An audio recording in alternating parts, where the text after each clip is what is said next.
Good morning. It is Monday, June 27th, 2022, and this is DC Signal to Noise. Since we last talked, the grain and oilseed markets have basically erased the price gains that were posted in reaction to Russia's invasion of Ukraine. Big, big losses in the markets last week. Gas prices, they backed off from the highs, but are still high enough to change consumer buying habits. Heavier than expected rains fell across the Midwest over the weekend. And last night, the Colorado Avalanche beat the Lightning in Game 6 to win the Stanley Cup. Good morning, Jim Wiesmeyer, Pro Farmer Policy Analyst. Good morning. I'm here in a suburb in St. Louis after a wild weekend with my family where we housed 18 people in one lake house, and I had quite the fun. That's awesome. You deserved it. Good stuff, Jim. I can't wait to see more pictures and hear the rest of the stories. Welcome to you all. Glad that you are with us on this Monday morning. I'm AgriTalk host Chip Flory. Good morning, Melody. Melody's already hit us in the comments. That is a reminder to everyone that if you would like to participate in the conversation this morning, use that comment box over there to do that. And Gary's already hitting us with a question as well. We will be getting to that question in just a little bit. First things first, I think just a little bit of market talk from last week, Jim. Those grain markets, like I said, they basically erased everything that they had put on since Russia invaded Ukraine. And now next weekend is the 4th of July, Jim. Yeah. And here we are. We've got a pretty good setup for a crop in the middle of the country right now. Yes, I was in Pennsylvania last week, and of course I'm in Missouri now. And while Pennsylvania needed another shot of rain, I think it was forecast because I was hit with it on my way driving back home. The crops look good around here in Missouri. And my old line that I learned from Mike Zahn, a former agricultural consultant, you'll remember that name. I think he's retired now. He said on July the 4th, you go to a field, near a cornfield, play a softball game. If you hit it out into the field and can easily find it, go long. Yeah. Okay. But if you can find it, if you have a hard time finding it, short the market. It's as simple as that, Chip. The crops look good to me. I was surprised. Wherever I go, the crops are looking good. Yeah, they are a bit behind. I would like to see them a little bit further ahead than what they are. But as things stand right now, we've got every bit of an average crop going out there. And the only reason that I'm calling it average is because of that planting date being a little less than optimum. We had a slightly bullish cattle on feed report on Friday afternoon as well. I just want people to be aware of that. That's something that we'll be watching this morning. Yes, and we get a hogs and pigs report, I think, Wednesday, and acreage and grain stocks on Friday. So we're going to Thursday, June 30th. Thursday, yeah. Yep. We're going to get a snapshot of very good updated news, and I think that's what the market's also kind of trading. Absolutely.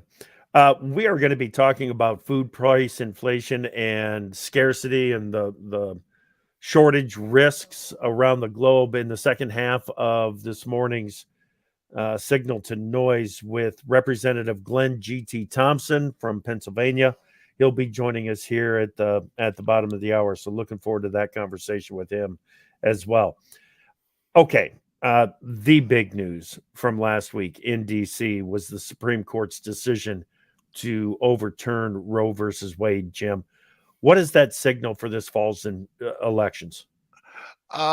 Well, the Democrats think that it'll help them. I'm not quite so sure, because really the ruling by the conservatives on the bench, Chip, basically said this is not a federal decision.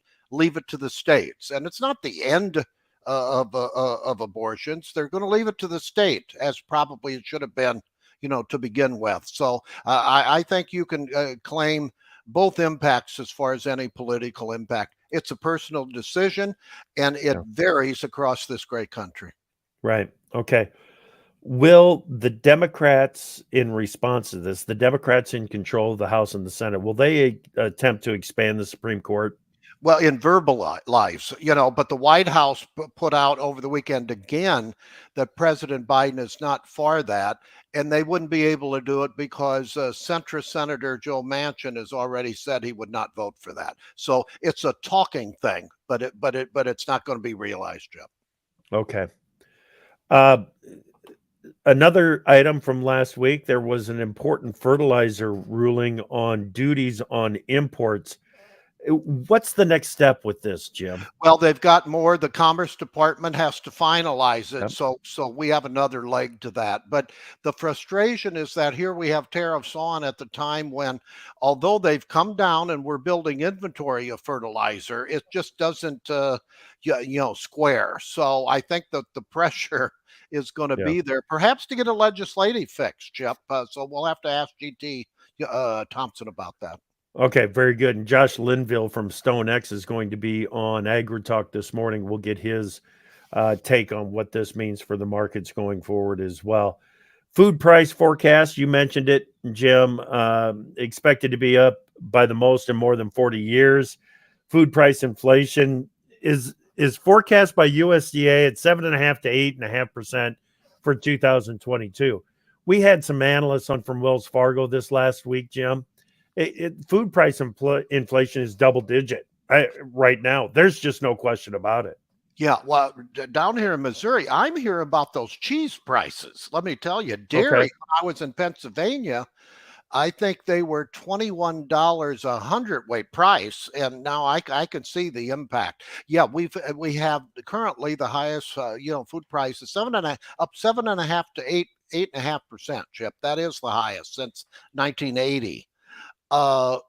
My thing is, I'm not taking a pot shot at USDA, but I think that they should have been a little accelerating in their forecast. I mean, they keep going up Yeah. and up and up and up. So now they're saying, well, it's going to be the rate of inflation overall, and then interest rates. But boy, you don't have to go many places to see the impact here. And even in the alcohol thing, I saw lighter pours. Okay, Oh, they're dealing with inflation, let me tell you, that's especially in wine. that's called shrinkflation, Yeah, Jim. shrinkflation. The wine, you're not getting near the wine you usually got in that glass. My goodness. Well, that's no good. No. Don't like seeing that But at all. the impact on this, yeah, it feeds into the overall increase, that inflation, which is a tax basically. Yeah. Anywhere, depending on what you buy, $300 to $500 a month add on to your expenditures. And that is really hurting more than a few families. Oh, it is definitely changing buying habits. There's just no question about it. I think it's going to have an impact on what consumers do the rest of the summer as far as travel goes. It's going to slow down the economy. Yeah, Gary asked, was it a threat that Biden made to nationalize the oil industry like Venezuela did? It's a threat. That was frustration, I think, that you heard from our president. Even some of people in his own party would not go for that, because on the one hand they can't call former President Trump a pseudo dictator and then do something like that. So no, I just don't see it. Okay. As long as we're on to oil prices now, there's also some talk about putting a cap on what countries or what Russia can receive for oil. What's the status there? Well, I think that they'll announce that on the G7 if they haven't already, Chip, and they're going after their second largest export in Russia, gold. So they're tightening the screws there, and you saw, at least in the official way, that Russia defaulted for the first time for many years. But they claim that it's due to the sanctions and that they can pay it up in euros, etc. So they're tightening the screws once again. And they also, the G7 group of 7 leaders, they're meeting in Germany. They also said that they're going to commit to Ukraine for the future, because there's been ideas that it's weakening. The one thing that caught my eye, Chip, is that Germany is apparently going to push to have waivers of biofuels, mandates. But the U.S. and a couple of other countries, I think Canada, are not going to go along but that shows you the sensitivity of those biofuel waivers. Okay. Okay. Very good.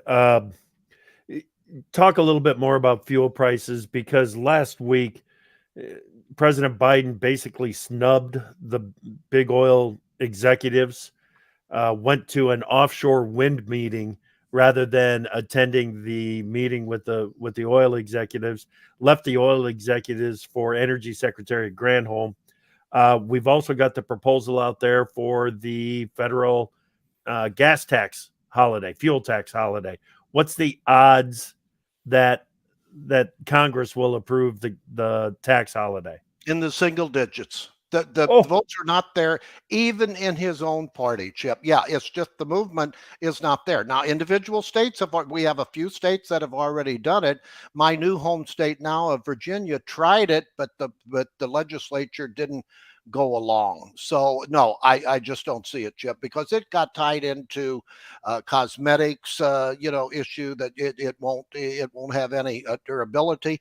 And Senator Manchin pointed out that if you have a 3-month suspension, that would end just before the November 8th yeah, election. So again, the pressure would be to extend it, and there you go. Then it yeah, got tied into these funds are used for the highway development right. and fixing. So no, I just don't see it. All right, so that answers Gary's second question there about the over under on the gas tax holiday, Yeah. saving the 4th of July picnic. I love that. I don't know if that's gonna happen or not. All right. Uh, let's see. You mentioned that Russia has defaulted on some of its debts. What does that mean going forward? Uh, well, I don't know. They're going to continue to default now because Yeah. the die is cast now, and I think now you're going to see these sanctions. Although they, in the long run, they really never totally work, but it's starting to bite now with Russia. So, and that's the key to sanctions. They have to Yep. last. And initially, he got through on the price of oil, and with India and China buying a lot. Okay, but by capping that price, Yeah. and they can do it in certain ways, that begins to really get And into then his stopping the cash gold flow. And purchases. stopping the gold is big Yep. because that was a chunk. That's going to start adding up here. Yes. Okay. Some of the G7 members are concerned that this war is going to drag on, put Germany and France in that group. They may be more open to the idea of a negotiated ceasefire, Jim, which, if it's a negotiated ceasefire, that would mean that some pieces of Ukraine would be turned over to Russia, right? Yeah, that's so typical of some countries in Europe over the years, Chip. It's called appeasement, by the way. No matter what you call it, it is appeasement. And second, the Ukraine's president has said he won't do that. You know, Right. he won't sit down. So there's your push, and this is what Putin is going on. He just because each month or almost each week now that these things are extended, sanctions, etc., for both sides. You know, their Right. energy price, especially going into inventory buildup or the lack thereof for winter in Europe, energy supplies, it puts pressure. So it's hand holding time, Chip. But I don't see a negotiated settlement, at least at this time. And Okay. I maybe would see a prisoner swap because we have 2 Americans now that were captured by Russia, but it's not a negotiated between Russia and the U.S. because it'll be the two sides, Ukraine and Russia, and so I do see that at some juncture, but Okay. this is going to last far longer than people realize, far longer, Okay. years. Yeah. Yeah, that's unfortunate, but I think you're right on that, Jim. Okay, here we are at the bottom of the hour, and that means that it is time to bring in and welcome in our guest, Representative Glenn G.T. Thompson from Pennsylvania. There he is right there. Representative Thompson is the ranking member on the House Ag Committee. G.T. Thompson, welcome to Signal to Noise. Good Hey, morning. Hey, good morning, guys. Chip, Jim, thanks so much. Great to see both of you. Thanks for the opportunity to join you. Absolutely. Glad that you're here. Jim, I know that you recently had a conversation with Representative Thompson. I'm going to turn it over to you and let you take this, buddy. Okay, sure. Make sure you say hello from me to the better half, your wife, your wife Penny. We had an excellent dinner with another person, and it gave me. I remember one line GT said that he calls rural America essential America. You Yeah. know, so I wanted to start off, Congressman, with. Where are we going on this, making sure for food security, not only in the U.S., but the world? I know you were recently part of a letter sent on this one. Can you go, kind of give us an update? I'll do that, Jim. And thanks for bringing up Essential America, because that's really what it is. I always, obviously, really proud to represent and to be from rural America and what the Agriculture Committee does in serving. But I have certainly come to the conclusion we might as well rename it Essential America, because everything American families need that is essential comes from the areas that they know that are rural. So really proud of that term. Yeah, we about 2 weeks ago, actually 2 weeks ago today, we sent a letter to President Biden. And by we, I mean I penned it. I was joined by Leader McCarthy, Whip Scalise, Conference Chair Stefanik. We also, but we had a total of almost 100 members, Republican members, that put their signature on that signature, and we. The letter to President Biden basically kind of laid out where we're at. When it comes to food security in this country and the cost of food for American families, the input costs on our farmers, our ranchers, and so we just laid out some basic things that, quite frankly, the Biden administration doesn't need Congress for, that they could do with a stroke of pen. The only tool they needed was a pen to be able to do this, and to address these farm input costs. Part of that is, part of it was dealing with uncertainty in terms of the ongoing discussions of returning to a Obama-Biden era of Waters of the U.S. proposal, which would the problems that would create for all private property owners, let alone for our farmers, would be significant. EPA's encouraging EPA to refocus on sound science, ending the proposed climate rule where businesses, including farmers and farmers of all sizes, would be required to record data and to report it if they were working with, they say publicly traded, but I would argue that the way that role, that three-tier emissions role is, it would impact certainly more than just publicly traded organizations. So there were a host of things that we sent. Those are things that the Biden administration could do that I think would send signals. Some that would immediately bring down input costs, and it'd be good for American families in terms of affordability of food. Now, specifically, Congressman, what can he do relative to fertilizer prices, in your judgment? Oh yeah, absolutely.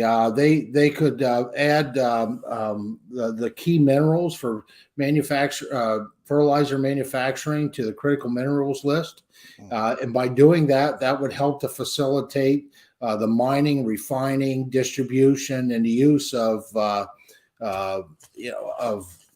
things like phosphates, phosphorus that we need. I mean, most farmers I talk with today, if they're able to get fertilizer, and that's a huge concern, because if you're not able to get fertilizer, your yields are going to go way down. Yeah. And if there was ever a time when the American farmer needed all the tools that it could get in terms of increasing yield, it's the middle of this. Well, you all were talking about it before I came on. I was listening, what Vladimir Putin has done in Ukraine.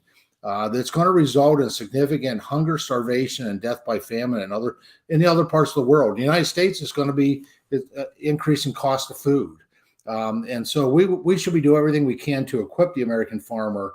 On the fertilizer side, that would be part of it as well. There's also we had a great ruling under the Trump administration in terms of the byproduct of producing one of these minerals, that you could use the byproduct, which otherwise have to be stored very expensively. Yeah, it could be used for road construction, so it could be used in government funded projects. And so there are a number of things that, quite frankly, with the stroke of a pen, President Biden and his administration could implement.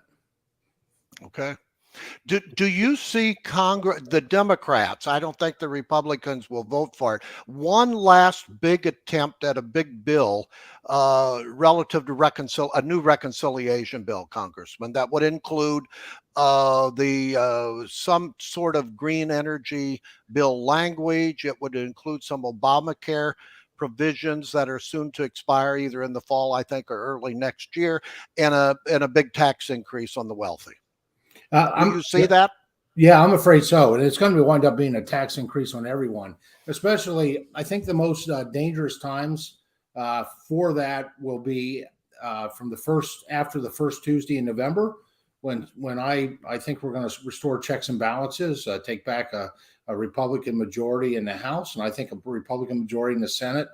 And so I think the Democrats at that point, between then and that first week in January, when the 118th Congress is sworn in, they're going to be very desperate, and that's going to be the time when they're going to do, I think, the most dangerous and damaging things for the to the American people. There's still an opportunity out there for them to do a budget reconciliation bill. Okay, I want to have the audience hear what you told me relative to if you are the new chairman in the new Congress next year, relative to the Farm Bill, because prior to talking with you, Congressman, I was really in the camp of a 1 or 2 year extension. But after listening to you and what you want to do, can you go through one of the first things you're going to do if you are chairman? Yeah, well, there's a couple of options here that would have to happen because, as you know, the current Farm Bill expires the end of September in 2023. So a couple of things can happen. Number one, we can just allow it to expire. Awful choice. We revert back to a Dust Bowl era Farm Bill provisions. Many things that need to be addressed wouldn't be. It'd be very damaging. Yes. That's option one, unacceptable. Option two is to do a year, 2 year extension, something like that. We have done that in the past.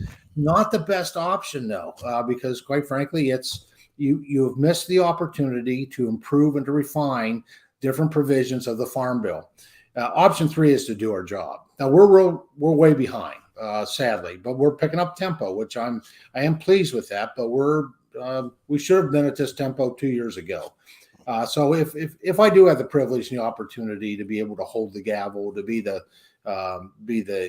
chair of the Agriculture Committee, my goal is to increase the intensity significantly starting in January, and that will be to continue a very active tempo of bringing people into Washington, having hearings there, but it also is going to be about traveling around the country, which is what we've done in every Farm Bill I've ever been a part of, where we travel, we have a chance to bring the voices of rural America, essential America, to the table.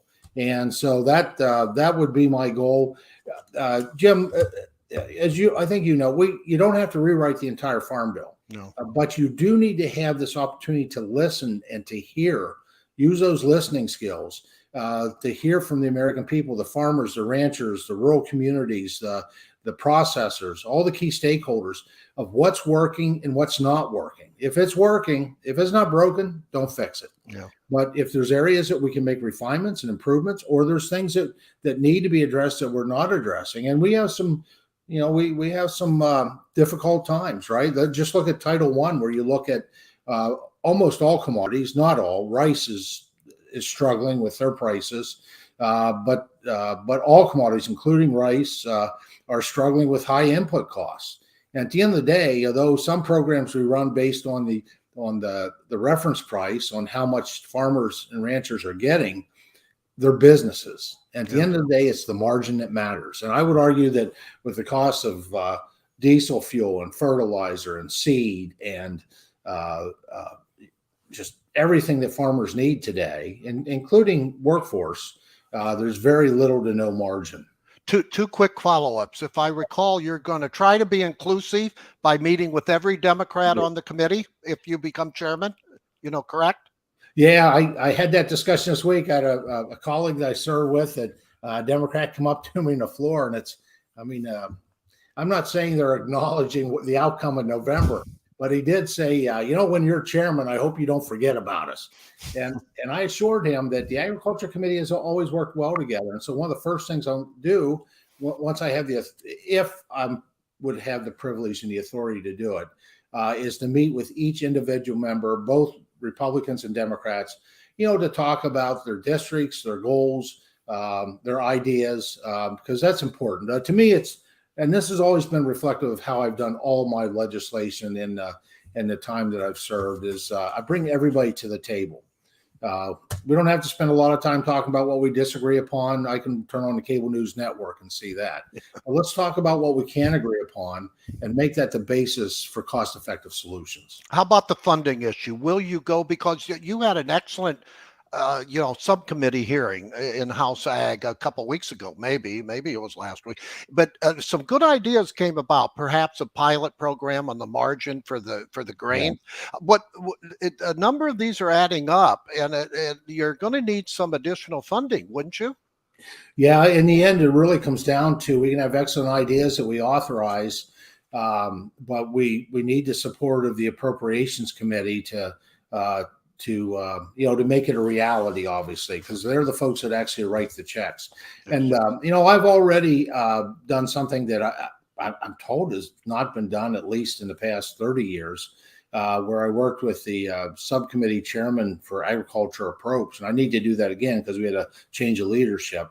And we brought together on the Republican side, all of the ag appropriations members and all the Republican members of the Agriculture Committee, so that we could work together and we could share our thoughts, our ideas, our needs. And to me, that's, success in Washington, anywhere in government, actually, and probably in life, is about relationships and networking. And so that's what I'm trying to lead with, so that ultimately the American farmer, rancher, forester, basically essential America, benefits in the end. Gotcha. Chip, do you have anything? Gotcha. I am just interested more on the Title I, and you mentioned the potential for a pilot project of some sort, Jim. And really what they're doing is looking at the dairy margin protection program and saying, shouldn't we bring some sort of a margin protection over to the grain side of the safety net that's in the Farm Bill? Do you like the idea of running some sort of a pilot project on that? Well, Chip, I love the dairy margin coverage, and I'll be honest with you, I love the 2014 version too. Before members of Congress who were not on the Agriculture Committee changed it after we got it through committee and made it so it wasn't affordable, nor was it beneficial. 2018, they were hands off with it, and thank goodness for that. I think that saved a lot of dairy farms, especially when you compound things with COVID. And so I am a fan. I mean, God was good when he gave us, I think he must have inspired us to, when it came to dairy, to work on a margin basis and look at that as a trigger. It has worked really well for dairy. Yeah.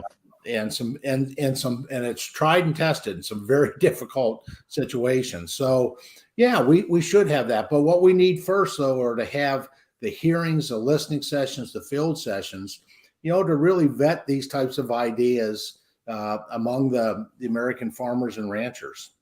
Right. What about the federal milk marketing order? Are we going to be able to understand how milk prices are set after the next Farm Bill? Well, that would be a modern miracle, actually. Given the fact that there are very few people that can determine that. But I will say there's some principles that we're approaching there. Number one, you can't, I follow principle-based leadership. So I like to define principles ahead of time. That guides my work, and it's guiding the Republican work nicely with the committee, and I'm hoping the whole committee in the future. And when it comes to dairy and federal milk marketing orders, we can't keep doing what we've always been doing, expect different results. it's awful when you look at the number of cows, number of herds, number of farms that we lose through attrition. And so we can't keep doing what we have been doing, and not expect that someday in the future, it might be a decade from now, we wake up and we have no dairy industry, right? And then we're relying on foreign countries for our food supply, which is that's a slippery slope to national insecurity. Absolutely. And so I think everything needs to be looked at, and including obviously how our milk gets priced. It always amazes me that when I look at what a gallon of milk sells for and what a gallon of water sells for, and there's just no comparison. Water's a much more profitable market, it seems. Yes, it can be. Yeah, certainly can be. That's all I've got. Jim, how about you? No, that's it. I think you've heard the widely expected incoming chairman after the elections. You can see he's broad-based and he's inclusive. And on the surface, that's what you need for any secretary. And he's almost sounds like a cheerleader for ag, which I think he is. And that's what you always want to hear. That's right. That's right. We look forward to many more conversations with you, Representative Thompson. Thank you. Well, Jim, thanks so much. I appreciate the opportunity. Be well. Yes, excellent. You too. You too. All right, Jim, with that, we're going to have to wrap things up because we are out of time. Quick note, on next week's Signal to Noise, the markets are going to be closed and the federal government is going to be closed for the July 4th holiday. Here it is already. That means that Signal to Noise next week will be the second half of AgriTalk. So tune in at 10:06, and Jim will be on at the bottom of the hour on Tuesday, July 5th. Today on AgriTalk, we got Machinery Repeat. We're going to get an update on Ukraine from Dan Bossi, Ag Resource. We're going to talk fertilizer with Josh Linville from Stone X. All right. And with that, have a great week, everybody. Keep watching for those signals.